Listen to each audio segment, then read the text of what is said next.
If he did not support Scientology or was hostile to it, he would be declared a suppressive person and Marla would be forbidden to have any contact. At the least he was being handled. As this video shows, Kent Snyder worked regularly and closely with CCHR, actively promoting legislation favorable to them. This bill is not successful, is not passed, then 2 or 3 or 4 years from now, what you're going to find is you're going to find stories of parents who said, why didn't we work harder? My child is now subject to mental screening.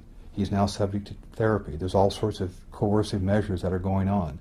So the time is now. Parents need to understand that, and we're going to do everything we can to fight against it.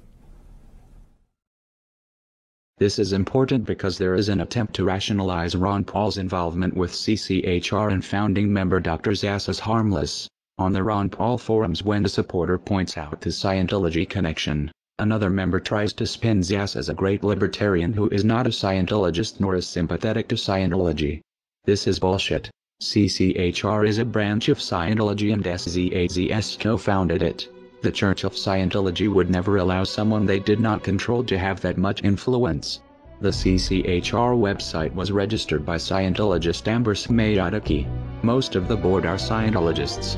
Zass denies being a Scientologist. A representative writes, sharing this battle does not mean that Dr. Zass supports the unrelated principles and causes of any religious or non-religious organization. This can be true working with most organizations, but as we have shown, Scientology does not work this way. You are either for Scientology or you are against it. Whether SZAZS himself believes in Xenu is irrelevant. What is relevant is Scientology considers Zass non-hostile and therefore successfully handled. Kent Snyder may have something in common with Lisa McPherson. His involvement with a cult might have killed him.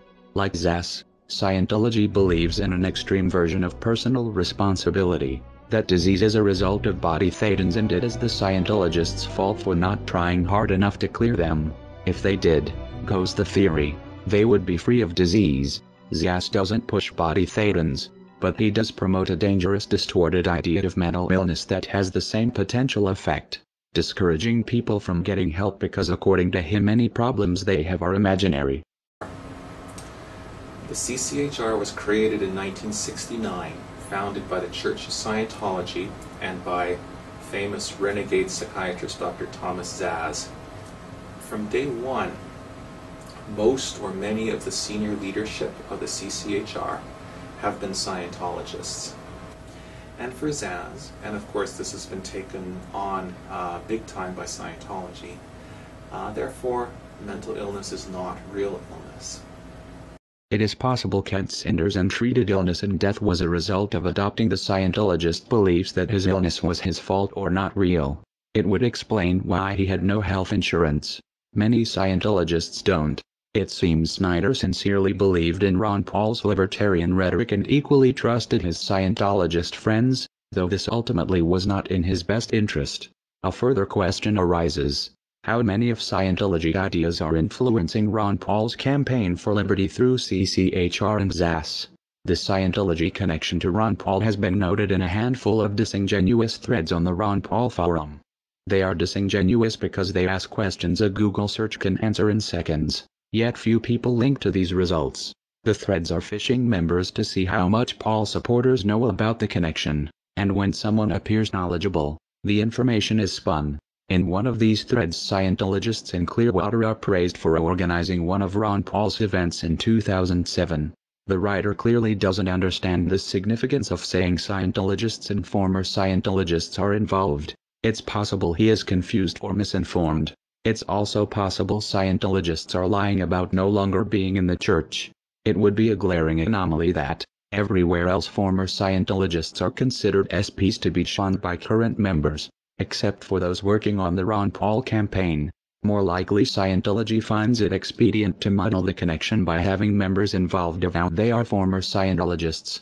Since most Paul supporters don't know the first thing about Scientology or how to check the information, Ron Paul's campaign manager Kent Snyder had a close working relationship with the Scientology group CCHR from at least 2005. Snyder worked closely with Scientologists at the same time he worked in politics to make Ron Paul the household name he is today. Snyder helped push legislation favorable to Scientology. To do this he made PR videos approved by CCHR. In turn CCHR supported and promoted Ron Paul's presidential candidacy, most blatantly in the pay-to-play luncheon on November 28, 2007, the day of the debates. Campaign donation records from Clearwater, Florida show some members, Ron Paul personally met and talked with these people who collectively donated at least $19,000 that afternoon to his campaign. Ron Paul knew they were CCHR. It is implausible, working as closely with CCHR as he had, Paul did not know he was for all purposes working with Scientology. Another fact not as well known. In 2002 Ron Paul won the Thomas S. Zass Award as a tireless defender of individual freedom. That puts Ron Paul's personal association with Scientology back almost a decade.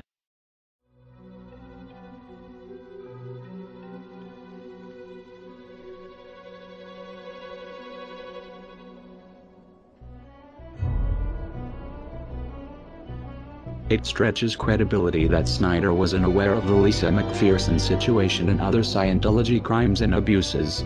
Snyder was no doubt deep in denial about the events that led to December 5 death of McPherson at Scientologist hands. Otherwise, why work with Scientology? This shows effectively the Ron Paul presidential campaign and Ron Paul himself have been influenced by Scientology for years.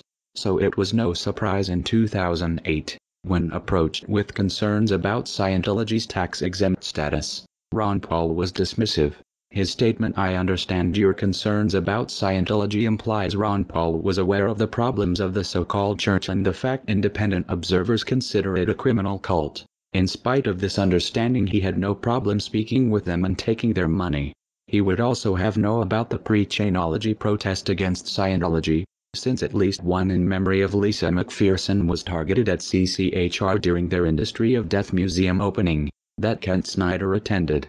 The question is, how much does Ron Paul owe to Scientology? And what does Scientology expect in return? The total amount of contributing dollars by Scientology to Campaign for Liberty may never be known. Whatever the amount, do not doubt Scientology expects a return on their investment in Ron Paul should he ever actually win the presidency. Paul supporters will try to dismiss this like they dismiss concerns about Ron Paul's donation from racist Stormfront.org founder Don Black. As odious as Black is, there is no evidence people have died opposing Stormfront.org. There is ample evidence the lives of critics of Scientology have been threatened and lost. Scientology plays hardball with anyone who challenges them.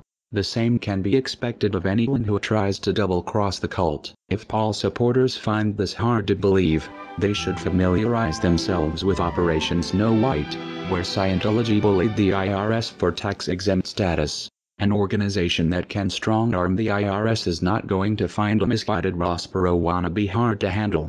To this day Scientology, through CCHR, works with Ron Paul. Anyone critical of Scientology